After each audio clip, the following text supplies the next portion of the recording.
Tehran just put a target on the back of 5,000 American sailors, and they're not even trying to hide it. Iran has explicitly threatened to turn the USS Abraham Lincoln, the aircraft carrier in the Gulf of Oman, into a burning wreck. They aren't even talking about diplomacy as de-escalation. They're talking about a firing solution. They're moving ballistic missiles into strike positions. They're scrambling swarm boats to saturate their radar. And they're signaling to the world that if we cross that line, that they won't just block us, they will sink that aircraft carrier. Most people think that a U.S. aircraft carrier is invincible. I spent 20 years in the Navy, and I'm telling you, when an enemy is this confident, they're desperate, and they're getting backed into a corner. And we don't know what Iran is going to do right now. But the Ayatollah Khomeini here, he's already just turned down a deal to de-escalate the problems there in Iran.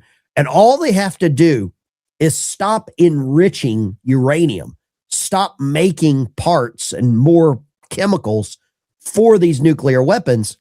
And I believe the Trump administration will back off.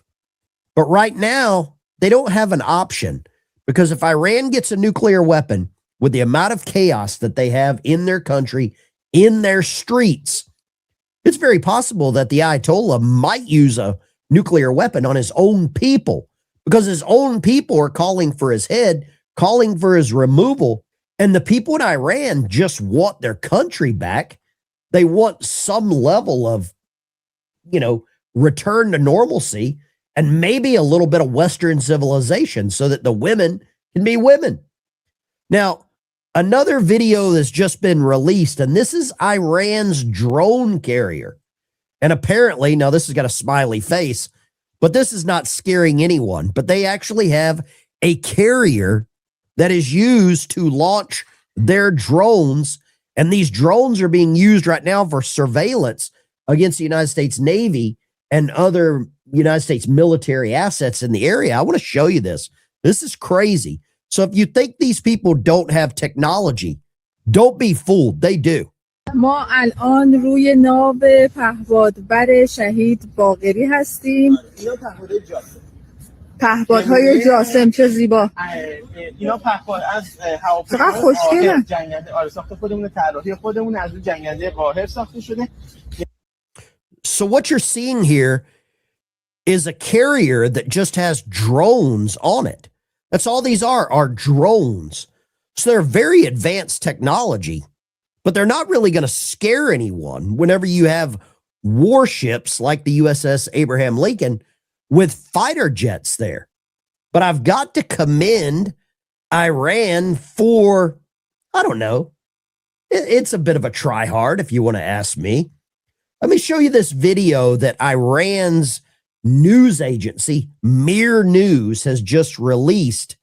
And this should worry some people, because this to me is an absolute, it takes veiled threat to a real threat. And I want you to watch what is floating in the waters here and notice the color of the water. And tell me if this is something that we should take seriously or just let it ride as propaganda.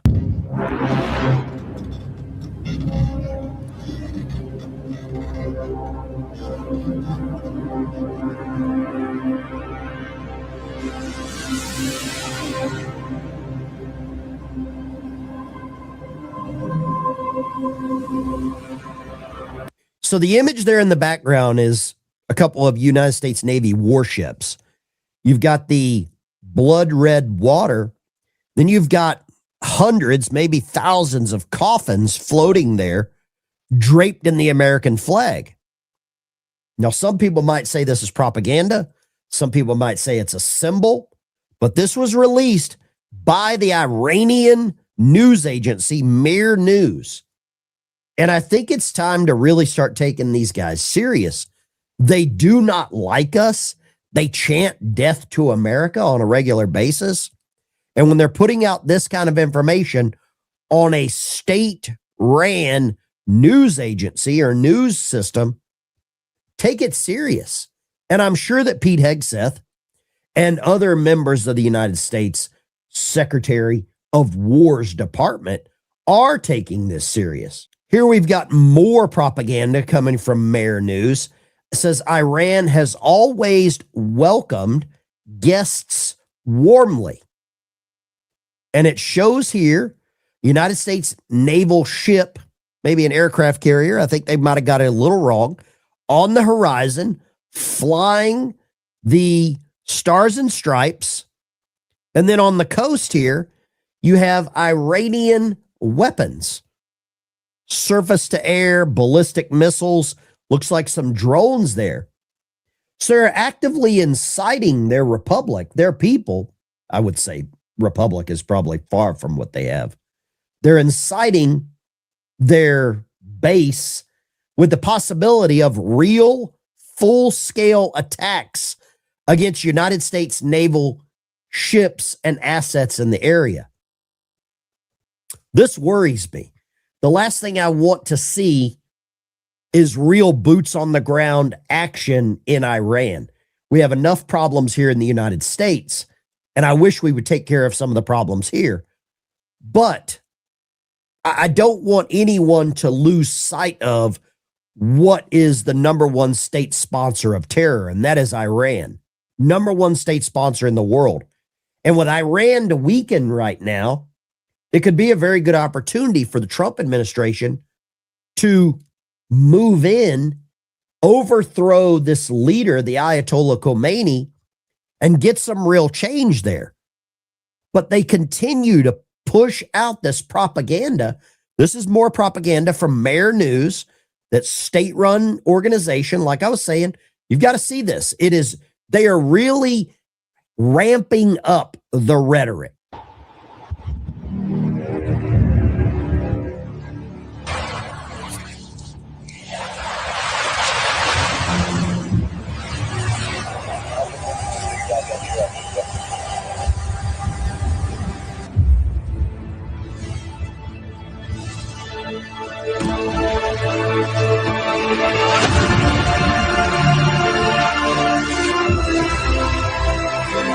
And it's kind of hazy here because they've got, potatoes for cameras.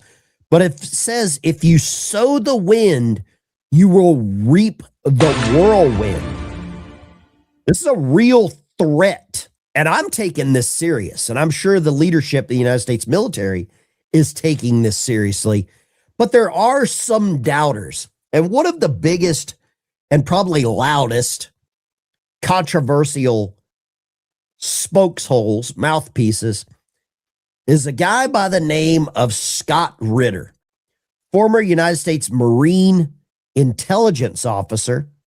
And he comes out and makes a statement on what he would do if he were the leader of Iran. And I hope Iran doesn't listen to this guy. I think his passport's been pulled so that he can't travel. But listen to what he says. This is not doing us any favors. If I were the decision maker in Iran, the Abraham Lincoln would already be sunk, American bases would already be destroyed, Israel would be eliminated, and I'd be carrying out massive operations against the Kurds in Iraq, the Baluch. I'd be wiping out Avaz. I'd be killing anybody suspected of MEK ties. I'd be sending assassination teams around the world to kill the Shah's son. I would kill everybody. But that's just me. I'm not Iranian. I'm just a bloodthirsty son of a bitch who doesn't believe in standing by and getting hit in the face first. The Iranians, unfortunately for them, are very civilized. They're very proper. And I believe that their government still holds out hope that war can be avoided. And so they're not going to take, I believe, the actions that would be necessary to preempt this. So he said there that he believes Iran is civilized and proper. But I just showed you the rhetoric, the propaganda that Iran is coming out with. So I ask you, what should the United States do? We have ships off the coast. Iran is not complying. They're continuing to enrich uranium.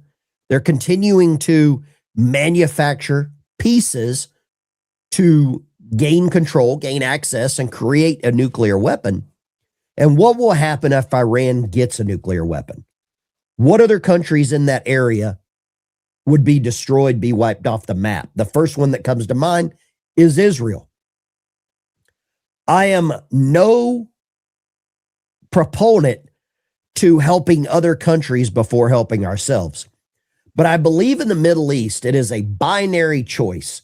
You get this radical group in Iran, and you know what religion I'm talking about, or you get another version in Israel. And right now, the only ally that we have in the Middle East that I think you could put any level of confidence in, and maybe some of your confidence levels in Israel is low as well, because it's like the devil you know versus the devil you don't. We know what Iran is going to do if they get nuclear weapons capability. There's a blockade right now, a naval blockade that is not allowing Iran to export oil.